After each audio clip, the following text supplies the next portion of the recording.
Bonjour à tous, shalom, que vous soyez dans la paix dans votre foyer, la paix là où vous êtes, et que l'amour de Dieu surplombe toute intelligence. Soyez remplis du Saint-Esprit, soyez dans la joie de notre Créateur, car il nous a aimés dès le commencement. Bénissez l'Éternel, adorez-le, louez-le, car il est bon et juste pour toute personne qui veut s'approcher de Dieu. Soyez remplis du Saint-Esprit, soyez dans cette joie immense, parce que nous sommes vraiment des enfants de Dieu. Nous l'aimons, nous aimons Christ, et Christ nous aime. Seigneur, nous voulons cet échange, nous voulons cet amour avec toi.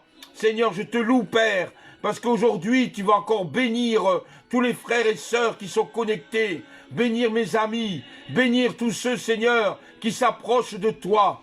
Seigneur, nous voulons te ressembler jour après jour. Nous voulons nous approcher, Seigneur, de toi. Parce que toi seul, tu as la réponse. Toi seul, tu as la vie. Toi seul, tu es l'espérance de notre foi. Seigneur, nous t'aimons. Tu le sais, Seigneur. Et quelqu'un qui t'aime te cherche de plus en plus.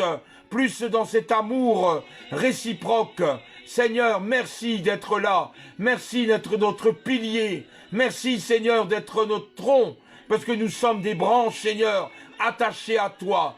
Gloire, honneur et puissance à l'agneau divin qui a donné sa vie, Seigneur, pour nous. Parce que si tu n'aurais pas donné ta vie, Seigneur, nous étions morts, Seigneur, de nos péchés et nous serons perdus pour toujours. Mais gloire et honneur à toi parce que tu as donné cette vie qui vient de toi. Seigneur, nous voulons te remercier, te louer, parce que tu as beaucoup de choses à nous instruire. Nous voulons être dociles comme un enfant. Nous voulons t'écouter, Seigneur, parce que tu as les paroles de la vie. Merci, Seigneur. Nous ne voulons pas mourir sans te connaître réellement. Mais nous voulons, Seigneur, revivre en cet instant. Parce que, Seigneur, tu nous parles à nos cœurs. Tu parles à notre esprit. Tu parles vraiment au fond de nous-mêmes. Merci, Seigneur, pour l'avancement de ton royaume. Nous voulons chercher ton royaume et la justice, et tout sera donné par-dessus. Merci Seigneur, et gloire à toi. Merci Seigneur, que ton nom soit vraiment rempli, que nous soyons remplis de joie, remplis de zèle pour toi, Seigneur, et nous voulons, Seigneur, te remercier pour tout ce que tu fais dans nos vies.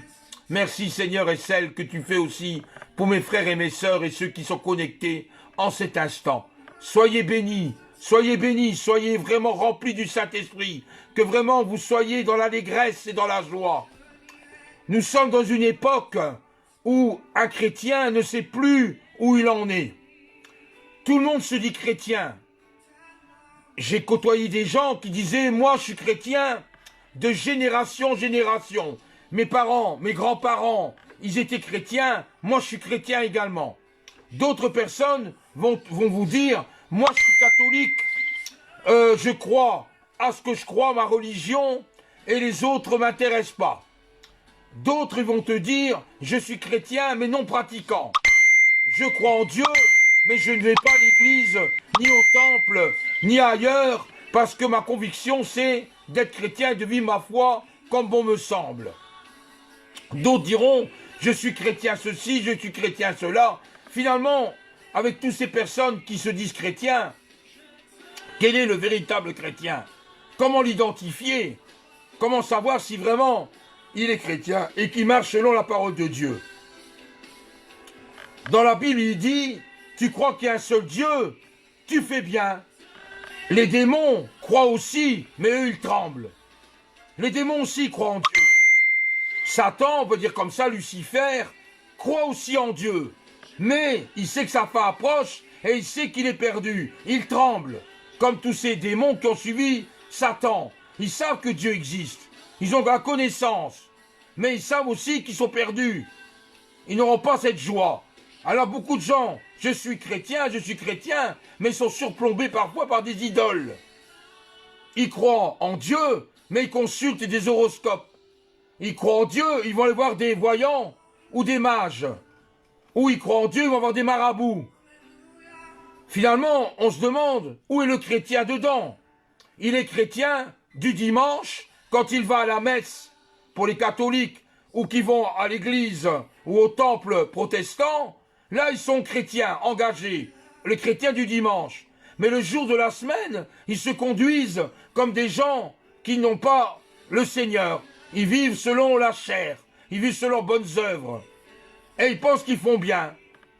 Il y a des chrétiens qui vont dans des discothèques. Il y a des chrétiens qui vont dans des endroits et qui ne ressemblent pas du tout à quelque chose de rigide comme le Seigneur. On ne parle jamais de Dieu, mais on est chrétien. Il y a des chrétiens qui font de la politique. Il faut qu'ils croient à ceci, croient à cela. Ils sont engagés politiquement et ils se disent chrétiens. Et ils sont vraiment là-dedans à fond, avec des lois qui ont été instaurées, des lois pour l'homosexualité, des lois pour l'avortement, des lois pour l'euthanasie, parce que maintenant, du jour aujourd'hui, on peut choisir sa mort. Et on veut être une piqûre que le docteur nous met dans nos veines et on meurt. Et il y a beaucoup de chrétiens comme ça, des chrétiens ceci, des chrétiens cela. Je suis chrétien catholique, je suis chrétien orthodoxe, je suis chrétien protestant, je suis chrétien évangélique, je suis chrétien et je suis chrétien. Finalement, on ne sait plus. On ne sait plus la personne qui se demande qui dit vrai, on ne sait plus. Tout le monde se dit chrétien. Finalement, si on cherche dans la Bible, là on aura la définition de ce qu'est un véritable chrétien. Là, la seule parole de vraie, vivante et opérante qui tranche, là la vérité, elle est dedans, dans la Bible. Qu'est-ce qu'un chrétien finalement, selon Dieu, selon Jésus? Parce que n'oublions pas que chrétien veut dire petit Christ. Nous devons tendre à ce que Jésus a fait sur terre, à ce qu'il a dit, et à suivre les commandements de Dieu. Quelque part, tout ce qui a été dit, tout ce qui a été fait, un chrétien doit les observer à la lettre. Je sais bien, on va dire la lettre tue, l'esprit vivifie, c'est vrai. Là, c'est vrai que si on garde que les lois et qu'on n'a pas l'esprit avec Jésus, ben nous serons dominés par des lois. Or, on n'est pas dans des lois, mais il y a des lois quand même qu'on doit observer. C'est clair. Même Jésus, il a dit, je ne suis pas venu abolir les lois, mais je suis venu les accomplir. Amen. Il est venu sur terre pour accomplir les lois. Il n'a pas venu pour détruire les lois, mais pour les accomplir. Et il y a des lois qu'on doit observer en tant que chrétien. C'est comme ça. Tu ne tueras pas, ben c'est une loi universelle. On ne va pas tuer quelqu'un. Tu ne voleras point, ben tu ne dois pas voler. C'est clair et net. Il n'y a pas de tricherie là-dedans. Il n'y a pas de compromis. On ne peut pas voler, on ne vole pas. Honore ton père et ta mère. Tu dois honorer tes parents. C'est une loi. On ne doit pas être à côté. Combien d'enfants ils se rebellent contre leurs parents? Combien d'enfants qui n'écoutent pas ses parents? Combien d'enfants qui tapent leurs parents pour avoir quelque chose? Maintenant, on est venu dans un monde comme ça. Donc, on doit faire attention, être vigilant. On doit ouvrir nos yeux. On a des yeux, c'est pour les ouvrir. Ce n'est pas pour les fermer. Ni avoir des écailles. Il faut enlever les écailles et observer ce qui se passe. Afin de dire, je suis chrétien, véritable. Mais qu'est-ce qu'un véritable chrétien? C'est quoi un véritable chrétien? C'est quelqu'un qui adore son Dieu en priorité. C'est clair. La première chose dans sa vie, c'est Dieu. Or, beaucoup de chrétiens, ils n'ont pas Dieu au début. Ils ont Marie, pour d'autres. D'autres vont dire, j'ai des saints. Ah, j'ai un statut. J'ai mon chapelet. Non, c'est pas ça. Un véritable chrétien croit d'abord en Dieu, le Dieu tout-puissant, de tout son cœur, de toute sa pensée et de toutes ses forces. Ça, c'est déjà un commencement. D'adorer ton Dieu en premier lieu, avant ta femme, avant tes enfants, avant ta propre vie. C'est Dieu. Après, ça vient les autres. Et ensuite, il est dit, tu aimeras ton prochain comme toi-même. Donc on doit aimer nos amis, aimer nos frères, nos sœurs, mais pas uniquement ceux-là. On doit aimer tout le monde. Tous. Même ceux qui sont musulmans. Même qui sont des catholiques. Même des juifs. On doit les accepter tels qu'ils sont. Avec leur religion, avec leur manière de penser. C'est nous la lumière du monde. Et nous devons éclairer ces gens-là. parce qu'ils sont dans des traditions, ils sont dans des jougs, avec des poids sur leurs épaules. Ils ne connaissent pas Christ. Certains disent que Christ n'existe pas. Les Juifs disent qu'ils ont renié Jésus. Les musulmans, ils acceptent Jésus, mais c'est pas lui qui est mort sur la croix. C'est quelqu'un d'autre. Donc on doit être vigilant de savoir de quoi on parle. Un véritable chrétien doit suivre Dieu. Il doit suivre Jésus dans ses pas et dans sa manière d'être. C'est ça un véritable chrétien et chrétienne. Paul, dans les Philippiens, au chapitre 3, au verset 8, je vous demanderai de bien ouvrir vos oreilles pour bien écouter ces paroles. Et même, je regarde toutes choses comme une... Et c'est important, hein? Écoutez bien, une perte. Donc, on doit savoir se sacrifier de certaines choses pour plaire à Dieu. À cause de l'excellence de la connaissance de Jésus-Christ, mon Seigneur, pour lequel j'ai renoncé à tout. Et je le regarde comme de la boue, afin de gagner Christ. Amen. On doit se séparer de certaines choses pour plaire à Dieu. On ne peut pas plaire à Dieu si je vais dans une discothèque et imiter le monde. Je ne plairai pas à Dieu si je commence à boire de l'alcool et à tomber par terre et à être ivre. Je ne plairai pas à Dieu si je commence à prendre des consommations de drogue ou de stupéfiants. Je ne plairai pas à Dieu, je serai à côté.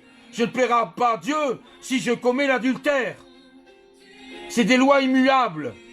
On doit être agréable pour Dieu, lui faire plaisir, avoir cette relation de père au fils. Nous sommes ses enfants, nous lui appartenons. Donc il y a un lien de choses qui se fait entre Dieu et toi. Et toi, tu dois garder les choses futiles comme de la boue et ne pas se mélanger dans la boue. On doit être dans la vérité. Ça, c'est un chrétien qui marche selon Jésus, qui marche selon ses paroles et qui met ses pieds dans les pieds de Jésus. C'est là le véritable chrétien. Et il doit passer pour être naître de nouveau.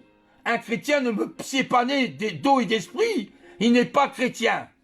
C'est un religieux. Il y a une différence entre chrétien qui vit sa foi et un religieux qui pense qu'il est chrétien. Il ne l'est pas. Jésus lui dit lui-même, si un homme ne naît d'eau et d'esprit, il ne peut entrer dans le royaume de Dieu. Donc on ne peut pas entrer dans le royaume de Dieu, soi-disant qu'on porte le nom de chrétien. On doit naître de nouveau. Et c'est quoi naître de nouveau? C'est être régénéré à l'intérieur. Avant, on ne connaissait pas Dieu, on vivait selon ses pulsions, on vivait selon la chair.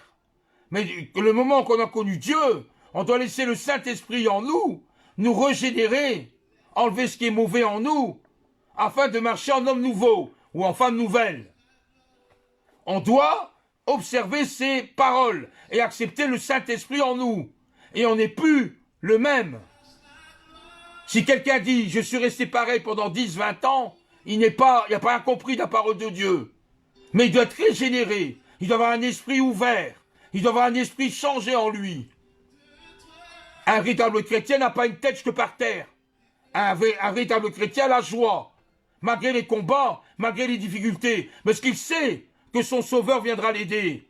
Si je me noie, lui mettra sa main pour me tenir, pour que je ne tombe pas dans l'eau, et que je me noie. C'est ça un véritable chrétien. Ça va l'assurance de son salut, l'assurance que Christ est vivant. Il n'est pas mort sur la croix. Il a été mort pendant quelques heures sur la croix. Ça c'est vrai. De la 6e à la 9e heure. C'est vrai. Mais il n'est pas resté toute une vie sur la croix.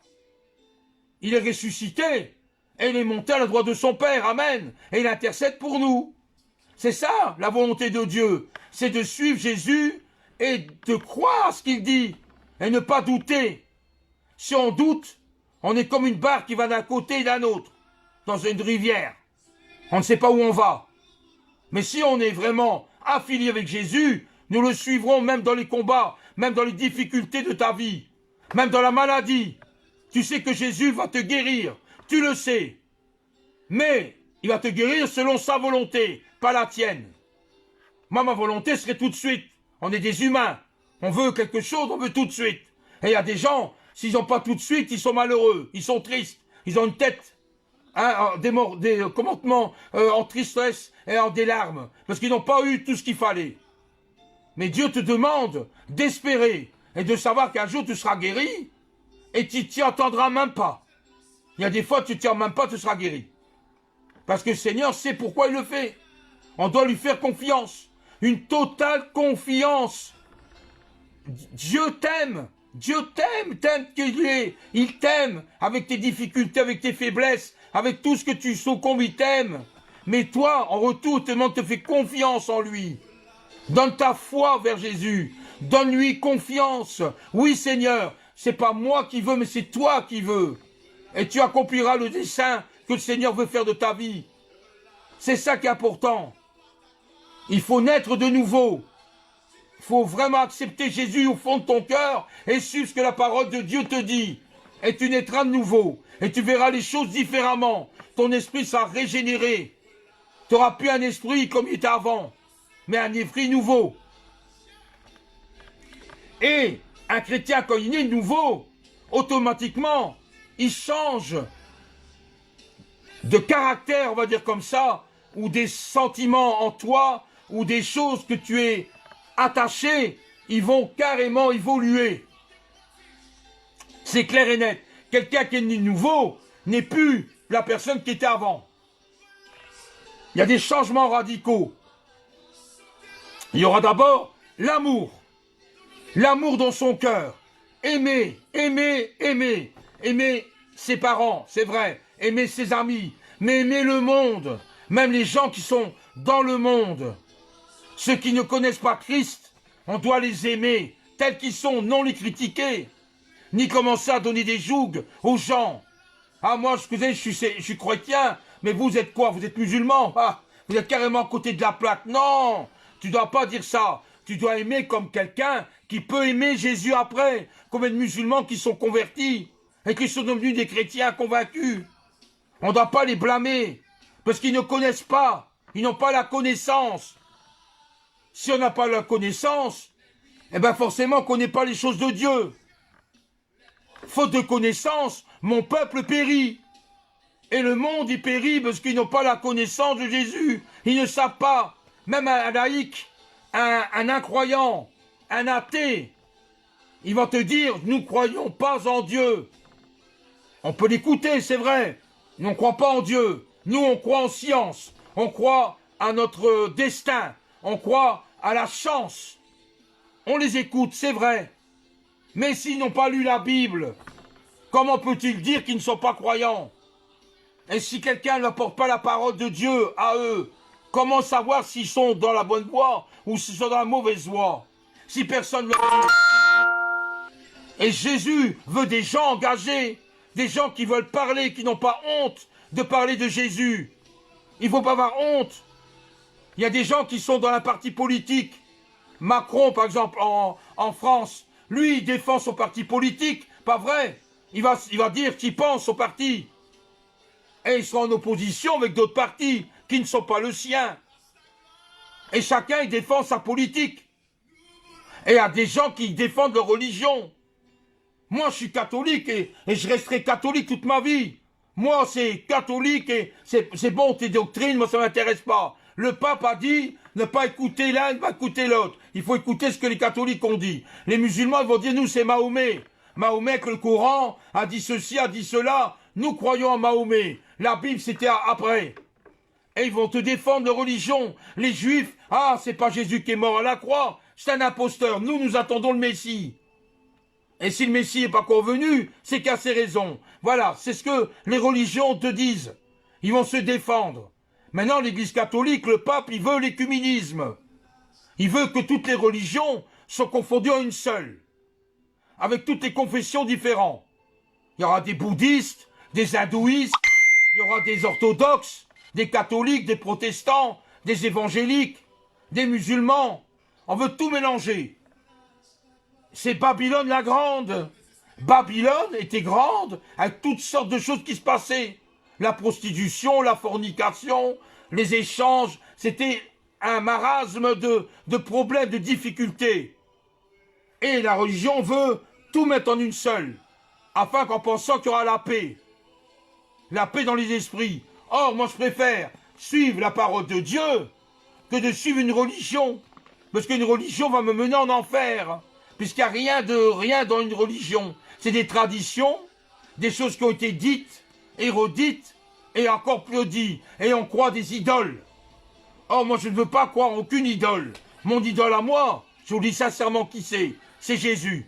Ça c'est mon idole. Et j'ai pas d'autre idole. C'est Jésus et Dieu. Ça c'est vraiment mes idoles. J'y crois. Mais reste, c'est pas des statues de pierre, ni des statues de briques qui vont penser que moi je serai là. Il y a des chapelets qui circulent chez les catholiques, il y a des chapelets qui circulent chez les musulmans. Et c'est quoi ces chapelets? Ça représente qui? On croit à Marie et on met Marie au-dessus de Dieu. Est-ce que c'est normal? Non. Marie, c'était une femme qui a été choisie par Dieu. D'accord. Et puis on n'a pas à polémiquer, à se disputer, mais voyez bien que dans le monde, tout le monde essaye de défendre sa cause. Et tout le monde veut défendre quelque part ce qu'il croit. Mais moi, je dis une seule chose que je crois, c'est à la parole de Dieu. Je n'ai pas d'autres livres, et je n'ai pas de bouquins à côté, moi. Moi, j'ai la Bible, et ceux qui suivent Jésus ont la même chose, la Bible et leur foi envers Jésus. C'est ça, un véritable chrétien. C'est engagé. Le chrétien a l'amour de son prochain. Pas uniquement aimer sa femme, ou aimer ses enfants, ou aimer ceux qu'on connaît. C'est aussi aimer ses collègues de travail, aimer ceux qui sont différents dans une religion, et aimer tout le monde, qu'ils soient noirs de peau, qu'ils soient jaunes de peau, qu'ils soient rouges de peau, ou qu'ils soient blancs. Ce sont tous des êtres humains.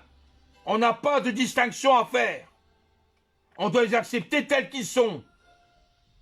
Et ce sont des gens qui ont besoin d'être sauvés, qui ont besoin d'écouter la parole de Dieu, et non pas discuter même à se faire des guerres, à cause d'une foi, à cause d'une doctrine. L'amour, on le voit chez un véritable chrétien. Il aime à aimer, à donner. Je dis pas qu'il faut donner son portefeuille, j'ai pas dit ça. Mais si on voit quelqu'un dans la rue qui a besoin à manger, un véritable chrétien ira donner un pain ou donnera un paquet de biscuits pour lui donner à manger. On voit quelqu'un qui n'a pas d'habits, on a bien des habits chez soi, qu'on n'utilise plus. Ben, donnons ces habits.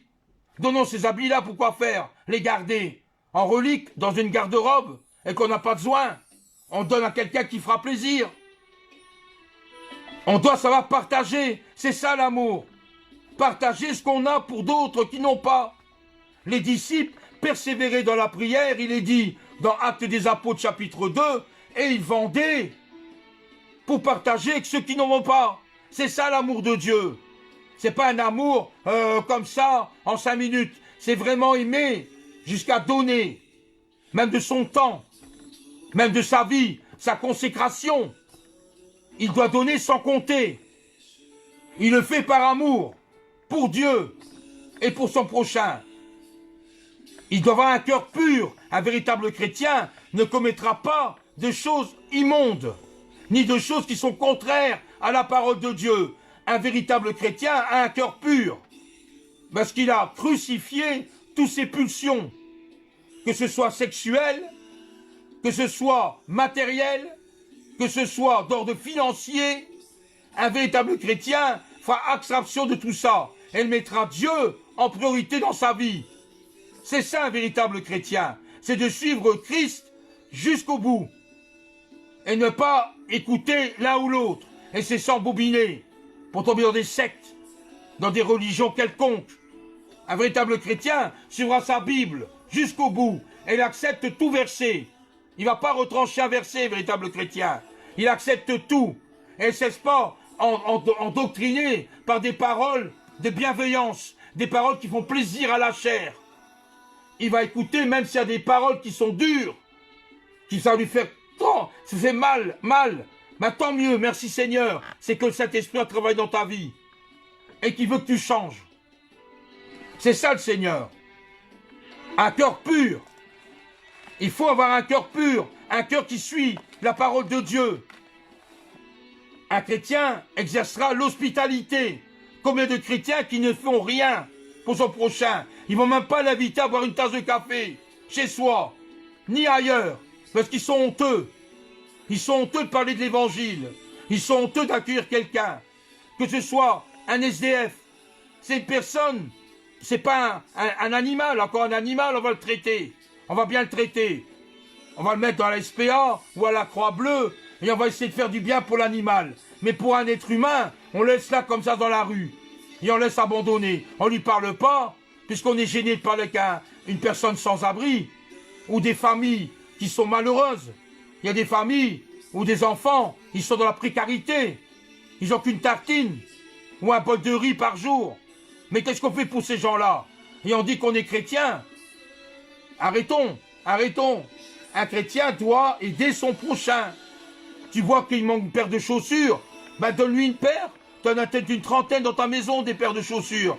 Peut-être que tu as des habits en trop, que tu n'as pas besoin, que tu es trop petit, parce que tu as peut-être grossi entre-temps, et tes habits deviennent serrés.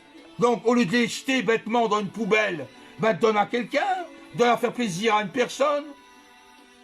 Peut-être que tu as trop de tasses chez toi, que tu as trop, ben donne à quelqu'un qui n'en a peut-être pas de tasses. Fais plaisir, c'est ça l'amour. L'amour, l'hospitalité. Dans la parole de Dieu, il est dit, celui qui fait l'hospitalité peut même accueillir un ange chez soi. Un chrétien a un esprit droit, clair, un esprit éveillé pour le Seigneur. Et il sait ce qui est bon et ce qui est mauvais. Il le sait, il le discerne. Il sait où il va, parce qu'il sait qu'il sert le Seigneur. Et il a la crainte de Dieu. Un véritable chrétien craint Dieu. Si tu ne crains pas Dieu, c'est qu'il n'est pas chrétien. Parce qu'un véritable chrétien a peur de Dieu. Pas d'une peur à trembler. Ou une peur qui fait comme ça qu'on tremble. Ah non. On a une peur parce qu'on veut observer ses commandements et on veut lui être agréable envers Dieu. Donc on doit être un homme renouvelé, changé. On a tout ça qui change dans notre vie. Et on doit avoir de la charité. La charité dans ton cœur. Aider son prochain. T'as ton frère et soeur qui est dans la peine et qui veut une prière. Vas-y, va prier. Prie-le. Ah, il y a quelqu'un qui est malade. Va lui imposer les mains ou mettre l'onction d'huile sur l'endroit et prie avec cette personne. Ah, il y a quelqu'un qui est dépressif, qui n'est pas bien. Va le voir pour lui remonter le moral. Ah, il y a quelqu'un qui ne sait pas faire sa vaisselle parce qu'il est un petit peu mal. Va l'aider à faire la vaisselle. Va l'aider à nettoyer sa maison. Tu feras plaisir à Dieu et en même temps à toi-même, parce que tu es chrétien, tu portes le nom. Ce n'est pas un nom comme ça qu'on met une étiquette sur la tête ou une étiquette sur son manteau. C'est une étiquette dans ton cœur qu'il faut porter. Tu n'es pas chrétien si tu n'es pas toutes ces choses-là. C'est impossible, on ne peut pas être égoïste. Un chrétien n'est pas égoïste. Ah, je vis ma foi que pour moi. Hein. Moi, les autres, ils se débrouillent.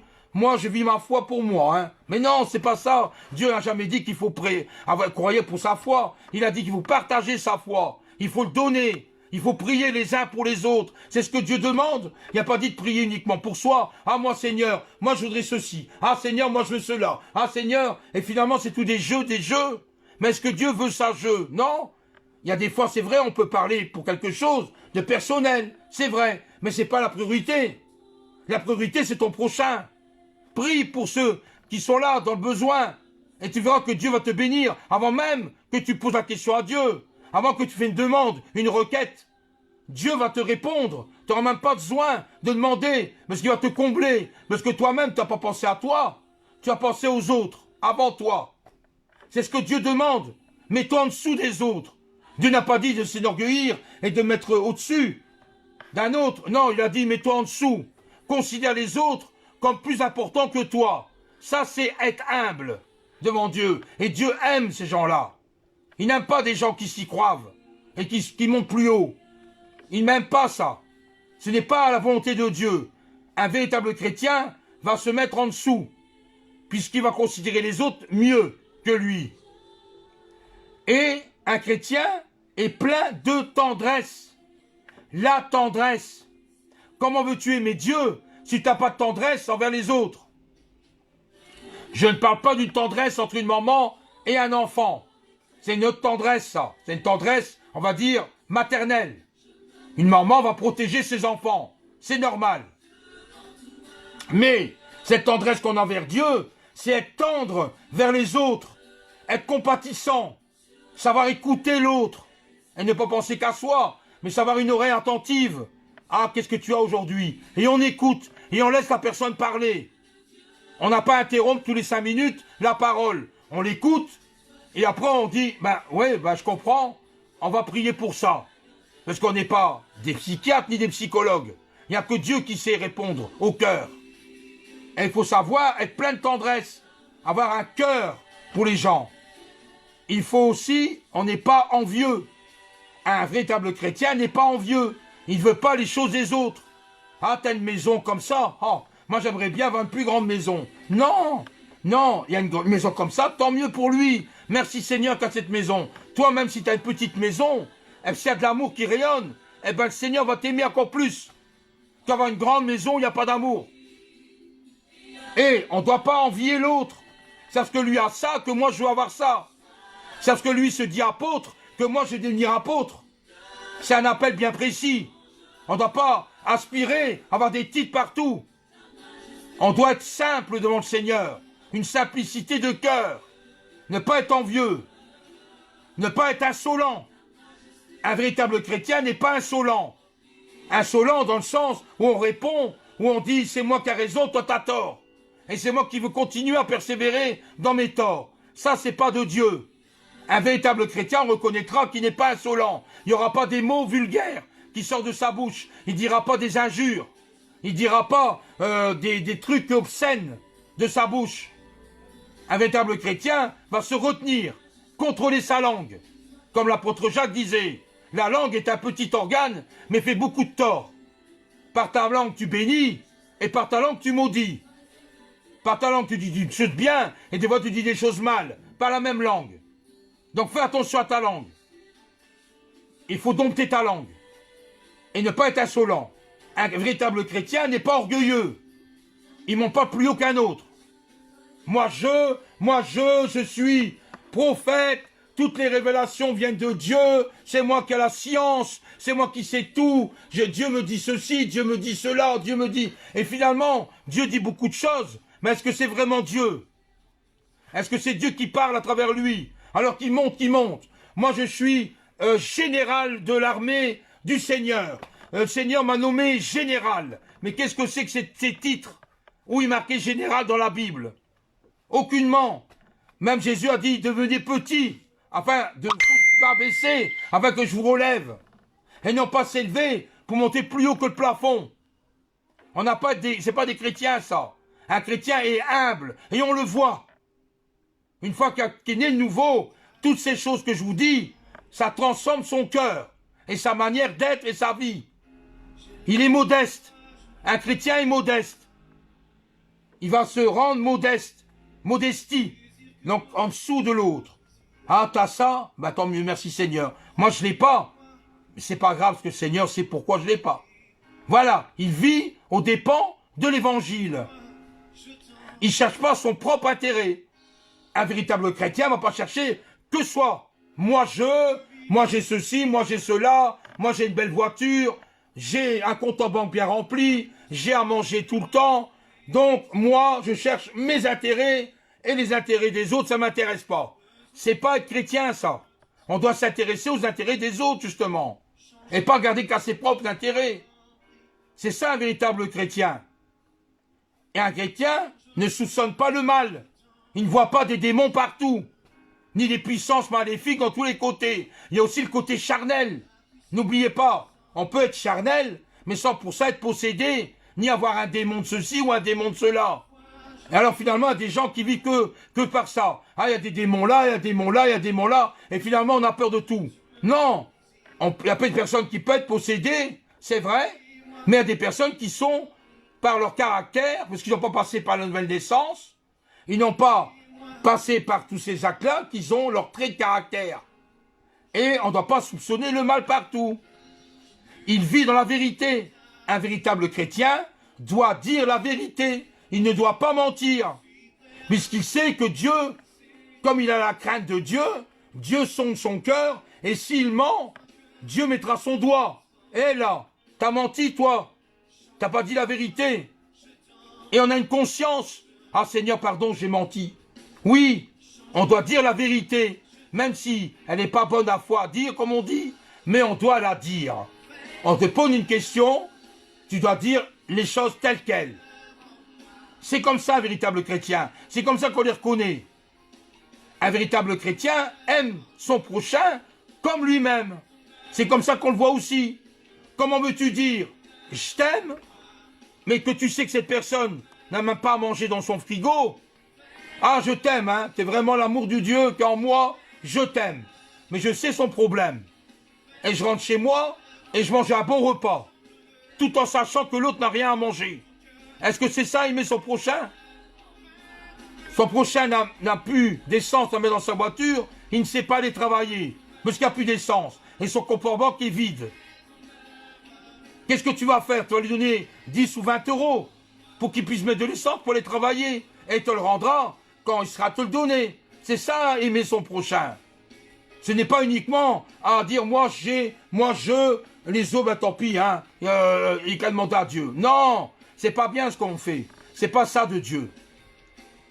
Il souhaite le bien aux autres. Est-ce qu'on veut pas leur malheur à quelqu'un? On veut qu'il soit bien avec le Seigneur, pas vrai? Mais quelqu'un qui n'a pas le Jésus en soi, et ce qu'il veut, c'est le maudire, le haïr, et ne pas l'aimer. Ça, c'est le contraire. Et on ne souhaite pas qu'il a du bien. On veut qu'il tombe. Et on se réjouit de celui qui tombe. C'est pas de Dieu tout ça. Un véritable chrétien a l'amour dans son cœur. Et il souhaite le bien aux autres. Il veut que les autres s'en sortent. Quelqu'un qui est malade, mais qu'il soit guéri, amen. Quelqu'un qui est malheureux, qu'il soit heureux plus tard. Amen, merci Seigneur. C'est ça la croyance, c'est ça la foi. Et il croit en Dieu avec une simplicité d'enfant. Dieu a dit, aimez les enfants et ne leur empêchez pas, car le royaume de Dieu est pour ceux qui le ressemblent. Pourquoi il a dit ça? Parce qu'un enfant est simple. Il croit. On dit quelque chose d'un enfant, il le croit. Et il ne commence pas à décortiquer comme un adulte. Combien de chrétiens qui lisent la Bible et qui ne sont pas d'accord avec un verset? Et on discute. Oh, mais c'était une époque avant. Ouais, l'apôtre Paul a dit ça. Ouais, mais il y a 2000 ans qu'a dit ça. Attends, maintenant, dans le 21e siècle, c'est plus d'actualité. Ou d'autres chrétiens, oh, mais c'est dur à accepter, hein. Et puis, Saint-Esprit n'existe plus. Tout ça, c'est du passé. Les dons spirituels. Bah, ça n'existe plus, les dons spirituels. C'était bien avant, ça. Et on critique, et on juge, et on décortique la parole de Dieu. Dieu ne demande pas ça. Il demande que tu acceptes l'évangile comme un simple enfant. Un enfant, il croit ce que ses parents lui disent. Il ne doute pas. Un petit enfant qui apprend à parler, si on lui dit, tu sais, le meuble n'est pas marron, mais il est blanc, l'enfant ne fera pas la distinction entre le marron et le blanc. Et si les parents disent ça, c'est blanc, ben l'enfant dira c'est blanc, alors que tu sais qu'il est marron. Parce que l'enfant n'a pas la connaissance. C'est toi qui vas lui dire cette connaissance de couleur. Si c'est rouge, tu diras ça c'est rouge, ça c'est vert. Mais l'enfant lui-même, il ne sait pas. Tu peux dire que le rouge c'est jaune. Un enfant va te croire. On doit croire comme un enfant. Et accepter l'évangile comme un enfant. Et pas décortiquer comme un adulte. Un chrétien espère tout. Espère que Jésus reviendra. Il espère que Jésus reviendra bientôt. C'est sa foi, ça. Il sait que Jésus revient. Il espère que ce jour-là, qu'il soit encore vivant en tant que personne sur terre ou dans le royaume des morts, s'il est déjà mort. Mais il sait qu'il peut espérer. Il espère. Il supporte tout. Un véritable chrétien supporte même les combats spirituels, même les luttes, même les insultes, même les injures des autres. Tu dois supporter. Puisque Jésus l'a supporté lui-même. Celui qui ne supporte pas sa croix, ou la porter, n'est pas digne de moi. On doit porter sa croix tous les jours, avec des combats et des conflits, avec des luttes. On doit supporter. On doit obéir à Dieu. Ça, c'est une priorité, l'obéissance. Comme des enfants doivent obéir à leurs parents, nous, on doit obéir à Dieu. Dieu a dit ça, tu dois l'obéir. Amen. Tu dois obéir ce que Dieu te dit et ne pas discuter et ne pas se rebeller. On doit dire oui, Seigneur, tu l'as dit, je fais, sans discuter. C'est ça que Dieu voit dans ton cœur. Et un véritable chrétien suit Dieu. Il suit la parole de Dieu. Il la suit jour après jour. Il la médite et il la lit. C'est ça un véritable chrétien. Un véritable chrétien aura faim et soif de lire sa parole tous les jours. Et il va prier. Puisque la communication avec Dieu est importante, évidemment. Il doit tout remettre entre ses mains. Toutes les choses qui sont produites dans la vie, tu dois les remettre devant lui. Tout ce que tu entreprends, tu dois remettre devant lui. C'est lui qui est le maître de ta vie. Ce n'est pas toi. Toi, tu ne vas pas te sauver toi-même. Tu dois avoir un sauveur. Et le sauveur, c'est Jésus. Personne d'autre. Tu dois plaire à Dieu. Tu dois lui plaire. C'est la volonté de Dieu, lui plaire. Tu dois faire des choses que Dieu veut que tu fasses. Et pas toi qui décides de faire ce que tu veux. C'est Dieu qui est le souverain. C'est Dieu qui va te donner. C'est lui que tu dois obéir. Et s'attacher à lui. Pas s'attacher au monde et ses convoitises. Ne te laisse pas séduire par le monde. Le monde va essayer de te séduire par des différentes choses qui sont contraires au plan de Dieu. Le plan de Dieu, c'est de suivre sa volonté et ne pas suivre le monde. Mais le monde, à côté de ça, ils vont te haïr. Ils vont te jeter. Ils vont t'insulter. Ils vont te médire. C'est pour ça qu'il faut supporter les moqueurs, les railleurs, ceux qui te diront que t'es faux. Et un chrétien cherche une assemblée, une église, avec qui la parole de Dieu est apportée. Mais pas n'importe quelle église ou une assemblée. Il faut avoir des yeux spirituels. Où vas-tu? Et si le pasteur prêche la parole de Dieu intégrale, c'est là l'important. Et s'il y a de l'amour dans l'église, on peut être dans une église qui a 100 personnes, mais 100 personnes qui ne se connaissent pas. À part se saluer, c'est tout ce qui compte. Ah, bonjour, hein. Bonjour, hein. Seigneur te bénisse. Et le reste de la semaine, on ne les voit pas. On n'a pas de contact avec eux, on ne va jamais boire un verre chez eux, on ne les connaît pas. Mais le dimanche, tout le monde se rassemble. Alléluia, merci Seigneur. On est tous des chrétiens égoïstes. On ne pense même pas à l'autre. On n'apprend même pas à connaître l'autre. Qui est-il, toi? Dans quoi tu vis? On ne sait pas, on s'en fout. Mais le dimanche, alléluia, merci Seigneur. Ah, gloire à Dieu. Le Seigneur est là, merci. On a des prophéties, on a ci, on a là. Et le reste de la semaine, on est mort. On n'est rien. Le reste de la semaine, on ne voit pas qui. Est-ce que c'est normal, ça? Il est marqué dans la parole de Dieu, dans Acte 2, que les apôtres, les disciples de Jésus, ils se rassemblaient tous les jours pour partager le pain. Ils persévéraient dans la prière, ils priaient Dieu. Et chacun s'occupait de l'autre. On est au 21e siècle, nous sommes tous des chrétiens divisés, avec toutes des étiquettes, d'une église à l'autre. Et chacun prêche sa particularité. Et les pasteurs ne s'entendent même pas. Ils ne se côtoient pas. Ou s'ils se côtoient, il faut un mouvement. Un mouvement bien défini. Et si on est dans ce mouvement-là, là, ok, tous les pasteurs sont alignés dans ce mouvement-là. Par contre, si on n'est pas aligné, ah ben on est carrément sur le côté. On n'est pas une bonne église. Voilà, ça c'est un peu la mentalité des hommes. Mais Dieu n'est pas comme ça. Sachez-le. Dieu est tout à fait différent. C'est l'homme qui essaie d'imposer sa loi. Il veut même contrôler le Saint-Esprit. Il y a des hommes qui veulent contrôler ce que Dieu a ordonné pour sa gloire personnelle. J'ai guéri 10 personnes. J'ai prophétisé pour 5 personnes. Mais qu'est-ce que c'est? Non, c'est Dieu qui parle à travers de toi. Merci Seigneur parce que j'ai pu parler et que tu m'as donné pour la personne. Mais c'est pas toi. Tu n'es pas un guérisseur. Tu n'es pas un charlatan. Tu es fils de Dieu. Donc quelque part, tu accomplis ce que Dieu te demande. Vous imposerez les mains aux malades et les malades seront guéris. Il n'est pas dit Vincent Cook impose les mains aux malades et les malades seront guéris par Vincent Cook. Non. Non, c'est pas vrai, c'est faux. Un chrétien doit obéir aux injonctions de Dieu. il impose les malades, et les malades seront guéris, parce qu'il a imposé les malades avec foi. Et Dieu a donné un don, le don de guérison, ou un don que Dieu donne, c'est lui que tu remercies, pas Vincent Cook ou un autre. Tu dois avoir cette idée d'être humble devant Dieu, avoir de l'humilité. C'est pas l'étiquette qui sauve, ni le titre que tu t'imposes, ou que tu portes. C'est parce que tu es pasteur que tu iras au royaume de Dieu, ni que ce que tu es prophète, tu iras au royaume de Dieu. Seigneur, Seigneur, j'ai fait des miracles à ton nom. J'ai fait des guérisons à ton nom. J'ai fait tout ce que tu as dit, Seigneur. Et le Seigneur dira, retirez-vous de moi, vous qui commettez l'iniquité. Puisque tout le monde croit qu'il va te sauver. Non, il faut être vigilant, ce que la parole de Dieu dit. Un véritable chrétien est humble. Un véritable chrétien considère l'autre comme plus haut que lui. Ça, c'est comme ça que tu reconnais quelqu'un qui est véritable droit dans le Seigneur. Il n'a pas des titres à tire-bouchon.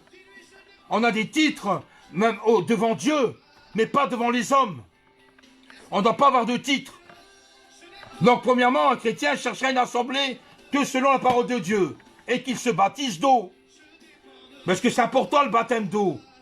C'est abandonner sa vie ancienne pour ressurgir de l'eau avec une vie nouvelle. C'est ça le baptême. Celui qui croira qu'il sera baptisé sera sauvé. C'est une parole du Seigneur. N'oublions pas.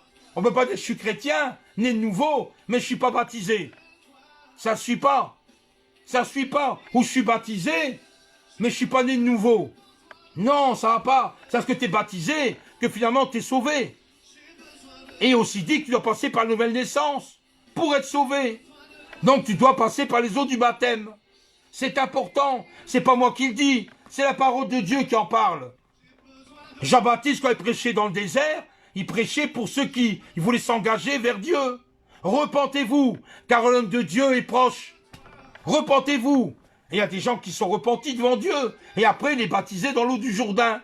Parce que les gens s'engageaient vers Dieu. Ils étaient quelque part sauvés. Or, aujourd'hui, on guérit des gens. On fait des prières pour les gens. On impose les mains. Il y a des miracles, il y a des guérisons. Il y a des manifestations qui se passent. Tout ça, c'est du théâtre. Et on montre ça aux gens. Ah, regarde ça. Mais à personne, on ne parle même pas après de repentance. Ni de nouvelle conversion. On leur propose même pas de passer par la nouvelle naissance. Tout ce qu'on veut, c'est du spectaculaire. La personne a guéri, c'est ce qui est essentiel. Le reste après, je m'en occupe plus. Mais le Seigneur n'a pas dit ça. Il a dit, allez 2 par 2, prêcher la bonne nouvelle à toute la création. Il n'a pas dit qu'il fallait guérir, après c'est tout. Ton rôle est terminé. Tu as imposé les mains, la personne est guérie.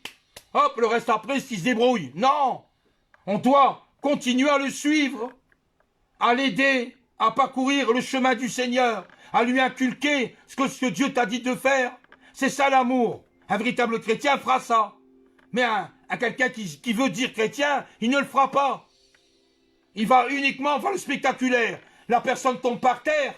Alléluia, elle est touchée par le Saint-Esprit. Ah, voilà. Et on fait tout un cinéma, on met un drap sur la personne pour dire qu'elle était dans l'onction du Saint-Esprit. Et quand cette personne se relève, on n'est même pas capable de parler de Jésus. On n'est même pas capable de lui dire, tu as un Nouveau Testament chez toi? Est-ce que tu veux que je prie pour toi? Où t'habites? Tu veux que je vienne te voir? On n'est même pas capable de ça. Tout ce qu'on voit, c'est le spectaculaire. La personne est délivrée de l'ennemi, il y a un démon. Alors le démon se déchaîne. Ah, on voit tout ça en film. Ah, regardez, le démon, il a parlé ceci, a dit cela. Et on est tous dans l'extase. Et quand la personne est libérée, on lui parle même pas du Seigneur. On ne demande pas s'il s'est converti ou pas. On ne donne même pas un Nouveau Testament. On ne demande pas où il est. Pour le suivre. Pour aller voir comment il va. Et comment sa foi, elle progresse. N'oubliez pas qu'avant d'être croyant, on était des bébés. Des bébés spirituels. On buvait du lait. Le lait que le Seigneur nous a donné pour nous croître. Et maintenant qu'on est chrétien, depuis longue date, on mange du solide. On lit la parole de Dieu et on y mange. Mais il y a beaucoup de gens, c'est pas comme ça. Ils pensent que la science infuse. Moi, je suis connecté 24 heures sur 24 avec Jésus. Seconde à seconde. Et quand tu les vois vivre, ils ne sont pas mieux que le monde. Ils ont des grosses voitures, des grandes maisons, des grandes villas, des grandes piscines. Et à cause de ça, du peuple qui meurt de faim, qui n'a même pas à manger. Et il y a des gens, on voit qui sont guéris, qui ont eu un miracle dans leur vie. On voit des gens aveugles qui sont revus, des sourds qui auront entendu. Amen, amen, des morts qui ressuscitent. Je suis content, merci Seigneur. Mais après, quand ces personnes-là sont là, on ne leur parle même pas de Jésus. On ne dit pas, viens à notre assemblée, on va prier pour toi, viens chez moi, je vais t'accueillir, on va manger un morceau et on pourra partager ensemble la parole de Dieu. Tu as une Bible chez toi? Tiens, j'ai un Nouveau Testament, tiens, prends-le et lis un petit peu tous les voix. Je suis là pour t'aider. Je donne mon numéro de téléphone ou mon adresse email et contacte-moi, on va s'aider. C'est ça être chrétien. C'est le suivre la personne. Ce n'est pas uniquement la guérison et après bye bye, le Seigneur fera le reste. Non, c'est pas du tout ça, c'est faux. Et les dons spirituels ont été donnés pour utiliser pour les autres. On n'a pas un don spirituel pour soi-même. Ce n'est pas vrai. Si Dieu t'a donné un don de guérison, emploie ton don de guérison. Il te l'a donné, prête-le aux autres. Donne-lui. T'as un don de guérison, prie pour ceux qui sont malades. Et les malades seront guéris grâce à ton don de guérison. Mais c'est pas toi. Ce n'est pas ce que le Seigneur t'a donné que c'est toi que tu reviens. L'homme a cette tendance à tout accaparer pour lui. Or, on doit donner. Tu as eu un don de guérison, c'est pour purifier les lépreux, pour chasser des démons. Si tu as un don de discernement et un don d'autorité, eh ben c'est un don intéressant de l'avoir pour chasser les esprits mauvais. T'as aussi, la foi peut ressusciter des morts. Gloire à Dieu. Mais si le mort, il revit, que le Seigneur a donné cette onction de revenir, parle-lui de Jésus, parle-lui de Dieu. À quoi ça sert de ressusciter un mort si après, il reste dans les morts avec les vivants? On pourrait dire comme ça, avec ceux qui ne croient pas en Dieu. Il va être ressuscité, merci Seigneur, mais après, qu'est-ce qu'on fait avec lui? Ah, tout le monde va applaudir ce jour-là. Ouais, Seigneur, alors on a presque avec des drapeaux, des effigies, merci Jésus, merci Jésus. Mais la personne qui est ressuscitée là, il est là, qu'est-ce qu'il pense lui? Il ne sait pas que c'est Dieu qui l'a ressuscité. Mais il faut lui dire, t'as vu, t'es ressuscité, t'étais mort. Et maintenant crois au Seigneur Jésus. Tiens, voilà une Bible, j'ai prié avec toi, on va progresser. Jésus, à chaque fois qu'il ressuscitait quelqu'un, il dit, donnez-lui à manger. Pas uniquement la nourriture terrestre, mais aussi la nourriture spirituelle. Donc cette personne a été ressuscitée, amen. Mais après, il doit suivre Jésus. Mais si on ne lui parle pas de Jésus, cette personne, elle me dit, ben, finalement, je me suis endormi, et j'ai été réveillé, mais je ne sais pas ce qui s'est passé avant. C'est pas ça. Un véritable chrétien va le suivre pour qu'il puisse progresser dans la foi et former une grande famille qui est le corps du Christ. Et nous sommes ses membres à part entière et chacun a une fonction bien définie. Il doit aussi aimer ses ennemis. Un véritable chrétien n'est pas comme le monde. Je te hais, moi je te hais aussi. Je t'aime pas, moi je t'aime pas. Non, Dieu n'a pas dit ça. Il a dit aimer ses ennemis. Pardonnez à ceux qui vous maudissent, à ceux qui vous haïssent, à des gens qui se moquent de toi, parce que tu es chrétien ou autre. Tu dois les aimer. Le Seigneur est clair là-dedans. Tu dois aimer ton prochain. Tu dois aimer ton ennemi. Et combien de chrétiens qui n'aiment pas leur ennemi? Ils ne leur parlent même pas. Même dans une église, il y a des gens qui ne parlent pas avec d'autres gens parce que tu es déçu. Or, c'est pas ça la loi de Dieu. La vraie chrétienté, c'est demander pardon. Je t'ai dit quelque chose qu'il ne fallait pas, je te demande pardon, je regrette. Et la personne accepte son pardon et ils repartent sur la même base, main dans la main pour avancer dans le royaume de Dieu. Tu vois un faible qui est derrière toi, toi qui es fort, fais marche arrière, prends le faible avec ta main et avance vers le royaume de Dieu avec le faible. Booste-le. C'est ça un véritable chrétien. Ne pense pas que tu vas grimper les échelles jusqu'en haut sans emmener quelqu'un avec toi. Ce serait de l'égoïsme. Tu dois aider l'autre qui est en bas et qui a du mal à monter l'échelle. Parce qu'il y a peut-être un problème aux jambes, un problème aux bras. Mais toi, tu dois l'aider. C'est ton rôle. Un rôle de chrétien, c'est ça. Que ferait Jésus à ta place? Pose-lui la question. À chaque action que tu fais, que ferait Jésus à ma place? qu'est-ce que lui ferait? Et c'est là que tu comprendras que tu dois suivre Jésus, non pas les hommes. Que ferais-tu, toi,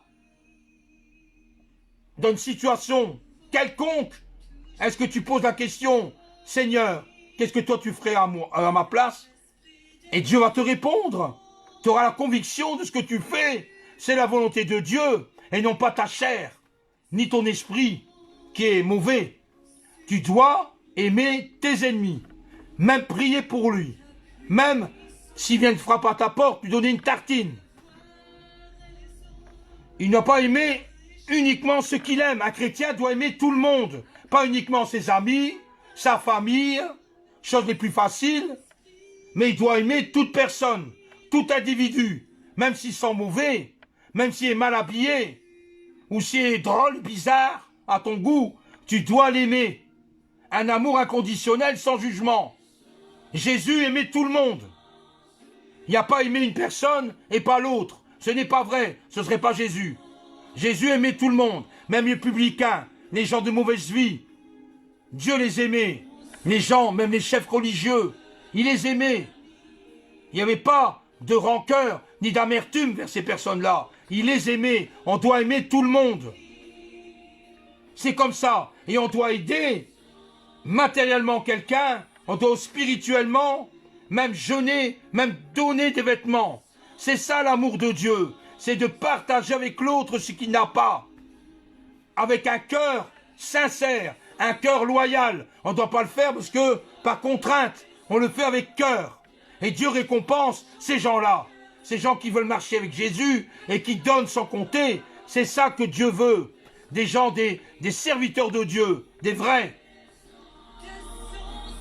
Un véritable chrétien respecte ses parents. On doit aimer son père et sa mère, malgré peut-être qu'il y a eu des histoires, malgré que peut-être il y a eu quelque chose qui s'est passé. On doit quand même les aimer, puisque sans les parents, ils ne sont pas là. Donc on doit les honorer. On doit quelque part penser à eux, puisque tes parents sont quelque part eux qui t'ont mis au monde.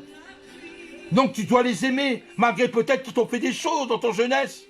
Peut-être qu'ils t'ont fait du mal, peut-être qu'ils t'ont maltraité, peut-être qu'ils t'ont abandonné. Et qu'ils ont dit, ah moi, les parents ont fait l'enfant, mais moi je m'occupe pas de l'enfant. Peut-être, je ne sais pas ta situation.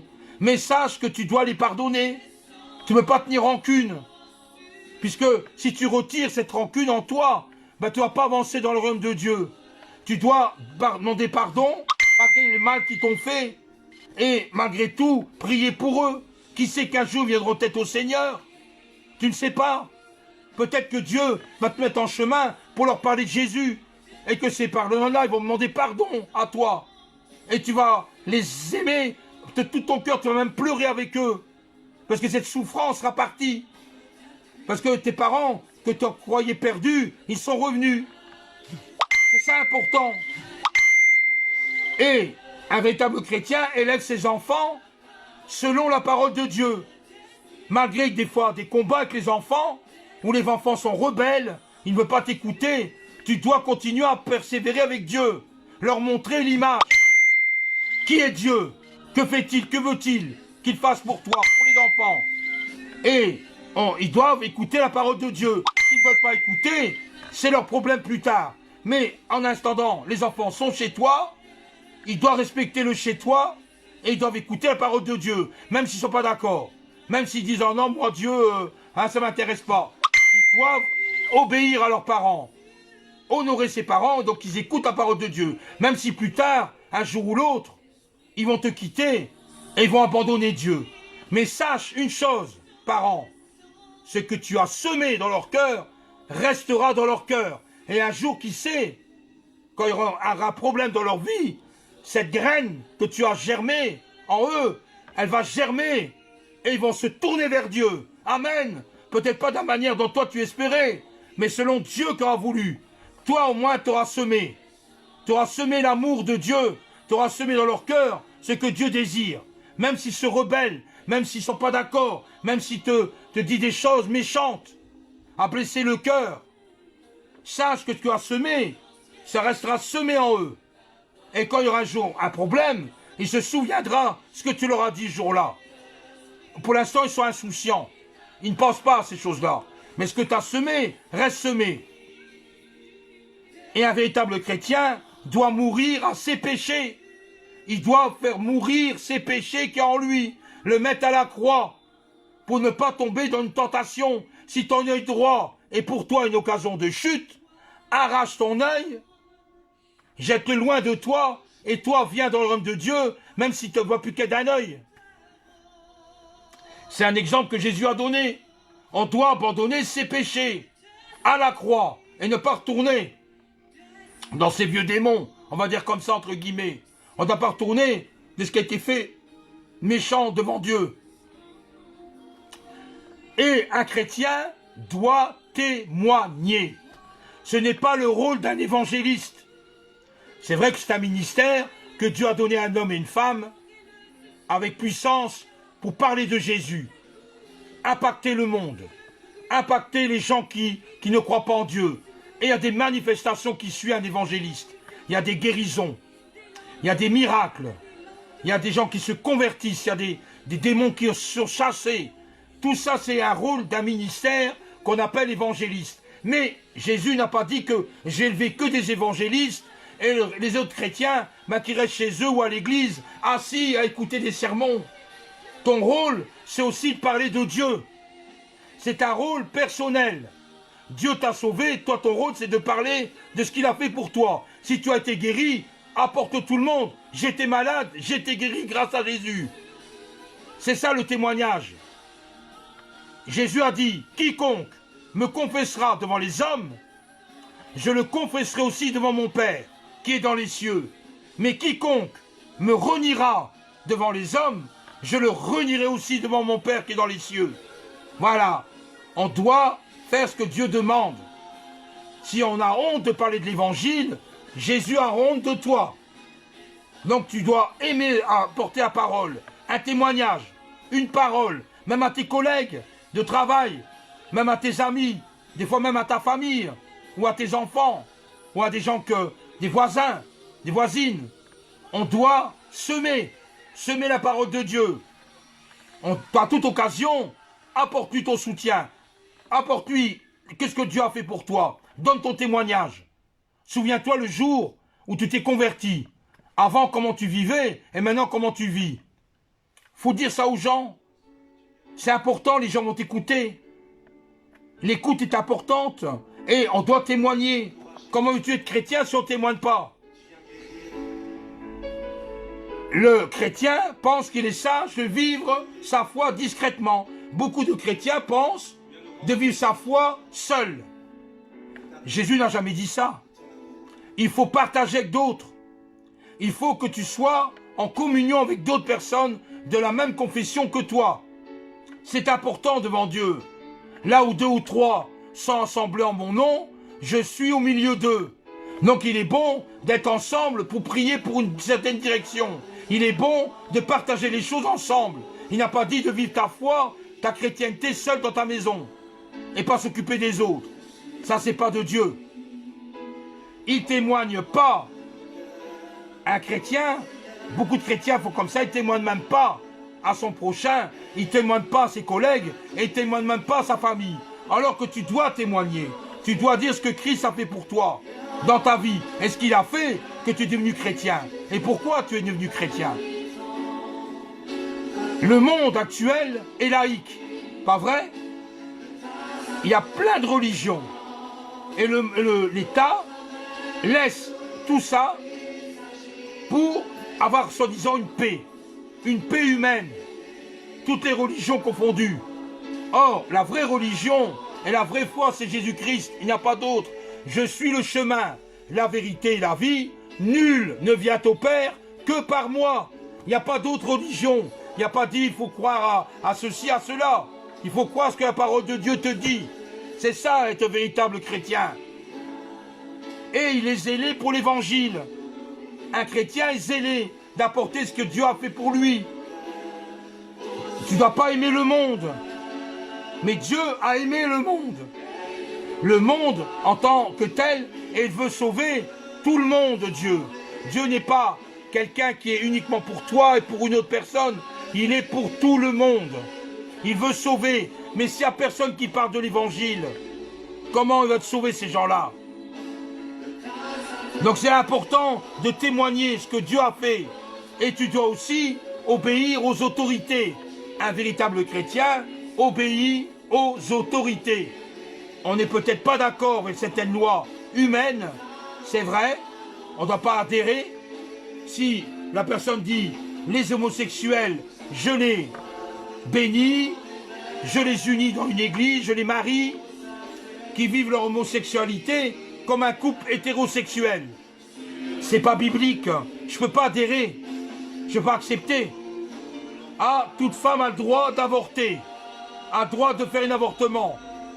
C'est pas biblique, il n'est pas marqué dans la Bible que je dois accepter. Donc il y a comme des préceptes que Dieu te demande de prier pour les autorités, prier pour les ministres, prier pour le président ou le roi, ça c'est biblique, de suivre et de suivre les autorités, d'accepter les règles, mais il y a des règles qu'on ne peut pas accepter. Il y a des règles que je ne peux pas accepter, puisqu'il n'est pas marqué dans la Bible. Et on ne peut pas adhérer à quelque chose qui est contre Dieu. C'est impossible. Donc on doit être un disciple bien assuré vers Dieu. Et Paul a dit, je n'ai pas honte de l'évangile. Nous on doit être comme ça, on n'a pas honte de l'évangile. C'est une puissance de Dieu pour le salut de quiconque qui croit. Amen. C'est une puissance. Il faut savoir parler de Dieu aux autres, de propager l'évangile, de montrer la différence entre un véritable chrétien et quelqu'un qui se fait passer pour chrétien. Il y a des gens qui sont passés pour chrétiens, des falsificateurs. Ce sont des copies. Il a voulu copier sur quelqu'un. Mais en réalité, ils ne sont pas du tout ce qu'il est. Il n'est pas chrétien. Selon ce que j'ai voulu parler par le Saint-Esprit, toutes ces choses-là, c'est comme ça qu'on décèle un vrai et un faux chrétien. Quelqu'un qui veut marcher dans la règle de Dieu ou quelqu'un qui ne veut pas marcher dans la règle de Dieu. On doit être des serviteurs soumis, des serviteurs qu'on aime le Seigneur, même à mourir de notre propre vie. L'apôtre Paul a dit, ce n'est plus moi qui vis, mais c'est Christ qui vit en moi. Amen. On doit aller chercher la perfection avec Dieu. On n'est pas parfait, c'est vrai, on est des humains, on pêche tous les jours. Et si quelqu'un qui dit qu'il ne pêche pas, c'est un orgueilleux. C'est quelqu'un qui veut se croire qui est mieux qu'un autre. C'est pas vrai, on est tous pécheurs. Mais, il y a un mais, c'est qu'il faut accepter Jésus tel qu'il est, et nous approcher plus de Dieu dans sa parole, dans les prières et dans le jeûne. Et Dieu te pourra dire comme l'apôtre Paul, ce n'est plus moi qui vis, mais c'est Jésus qui vit en moi. Amen. C'est ça l'important. L'important, c'est d'être chrétien volontaire, un chrétien soumis à Dieu, un chrétien qui vit l'évangile. Et le vivre de la Genèse jusqu'à l'Apocalypse, jusqu'à la revenue de Jésus qui reviendra. Il reviendra sur terre. Mais nous, on a notre part à faire, c'est d'observer ce que Jésus a voulu pour nous, pour notre salut. Soyez zélés dans le Seigneur, soyez remplis d'amour. Aimez vos prochains, aimez vos ennemis, donnez à ceux qui sont dans le besoin. Dieu te le rendra, sache-le, Dieu aime voir ça. Si tu fais du bien à un plus petit, c'est à Dieu que tu le fais. Sais-tu ça? Si tu fais du bien à un plus petit, c'est à Dieu que tu fais. Si tu fais du mal à un petit, c'est à Dieu que tu vas atteindre. C'est lui qui sera triste, parce que tu as fait du mal. Aimez ses ennemis. Parlez de Dieu, c'est ce que Jésus te demande. Ce n'est pas moi qui dis ça, c'est la parole de Dieu. Et je te conseille de la lire, de la méditer et de prier jour après jour, afin d'accélérer dans le processus d'être un véritable chrétien, et tu porteras du fruit. Un arbre, on le plante, ses racines s'enracinent. Toi, enracine-toi dans la parole de Dieu, mets tes racines dedans. Tu vas devenir vert. Et ensuite, tu vas avoir des fleurs. Et les fleurs vont se changer en fruits. Et le fruit de l'esprit, c'est que tout chrétien aspire en avoir des fruits de l'esprit. Et tu porteras du fruit constamment. Et les gens vont se tourner vers toi pour une aide, pour une action, pour un conseil. Dieu est tout puissant et Dieu vous aime tel que tu es. Soyez bénis, peuple de Dieu. Soyez bénis, ceux qui écoutent. Perfectionnez-vous dans le Seigneur. Avancez avec une foi ferme, avec un cœur ouvert. Et vous verrez, vous allez jaillir comme de l'eau, une source d'eau qui jaillit en vous. La source d'eau vive. Que le Seigneur vous bénisse en tout cas dans vos demeures, dans l'endroit où vous êtes. Persévérez dans la parole de Dieu. Priez les uns pour les autres. Aimez les uns et les autres. Et suivez ce que le Seigneur a préparé pour vous. Un chemin béni, un chemin de gloire, un chemin qui sera bénéfique pour vous. Soyez bénis. Que le Seigneur vous aime. Aimez-lui comme il se doit. N'oubliez pas que si vous vivez, c'est grâce à lui. N'oubliez pas, il est votre créateur. Ayez du zèle pour le créateur. Ayez de l'amour pour lui. Et aimez son prochain, parce que lui aussi a été créé par le créateur. C'est le même. Seigneur, nous te remercions, nous te louons, parce que Seigneur, nous voulons te ressembler jour après jour. Nous voulons te suivre, Seigneur, parce que tu es les paroles de la vie. Sans toi, Seigneur, j'étais mort, spirituellement, et je n'avais pas cette connaissance envers toi. Toi, tu as ouvert mon intelligence, toi qui as ouvert mon esprit, toi qui as ouvert mon cœur. Tu es venu germer, tu es venu fleurir, Seigneur, mon cœur qui était désert. Maintenant, Seigneur, j'ai l'abondance, et cette abondance, je le partage aux autres. Je ne veux pas la garder pour moi, parce que je serais égoïste, mais je veux la partager aux autres qui n'ont pas qui ont une sécheresse spirituelle, qui ont une sécheresse dans leur cœur. Seigneur, nous te remercions parce que tu as d'un coin aride, tu as fait un coin d'abondance. Merci Seigneur, nous voulons vraiment être heureux avec toi. Nous voulons marcher, Seigneur. Aide-nous chaque jour, Seigneur, parce que nous voulons progresser avec ton amour et ta foi. Gloire et honneur à ton nom, Seigneur. Merci pour tout ce que tu fais pour chacun d'entre nous. Merci, Seigneur, parce que maintenant, nous formons une grande famille. Nous pouvons nous donner la main, Seigneur, à la main de l'autre, afin de marcher, Seigneur, vers un même but. Le but, c'est toi, Seigneur. Le but, c'est toi, Seigneur, et tu nous prends tels que nous sommes, avec nos défauts et nos qualités, mais aussi avec un cœur engagé, un cœur qui n'a pas peur de parler de toi. Seigneur, que ton nom soit glorifié encore en cette soirée. Merci, Seigneur. Soyez bénis, peuple de Dieu. Soyez bénis ceux qui écoutent, ceux qui ont été malades. Je sais que Dieu a un plan pour vous. Il vous guérira peut-être maintenant, il vous guérira peut-être ce soir ou demain matin. Je ne sais pas le plan de Dieu pour toi, mais espère que tu seras guéri un jour. Espère qu'un jour tu auras des choses qui vont se transformer dans ta vie. Sois béni dans le beau nom de Jésus. Je serai là présent à 15h demain. Je serai fidèle au poste que le Seigneur a donné. Ce n'est pas moi, c'est le Seigneur qui a donné cette induction. Donc je le crois. Et je serai là pour vous, afin de parler encore de la parole de Dieu, de s'édifier les uns les autres, et que l'amour de Dieu surplombe toute intelligence. Et si vous avez un problème, une difficulté, une demande de prière, s'il y a quoi que ce soit, n'hésitez pas à envoyer un mail à vin.cook@hotmail.com et je répondrai volontiers à votre demande. Que le Seigneur vous bénisse. Amen.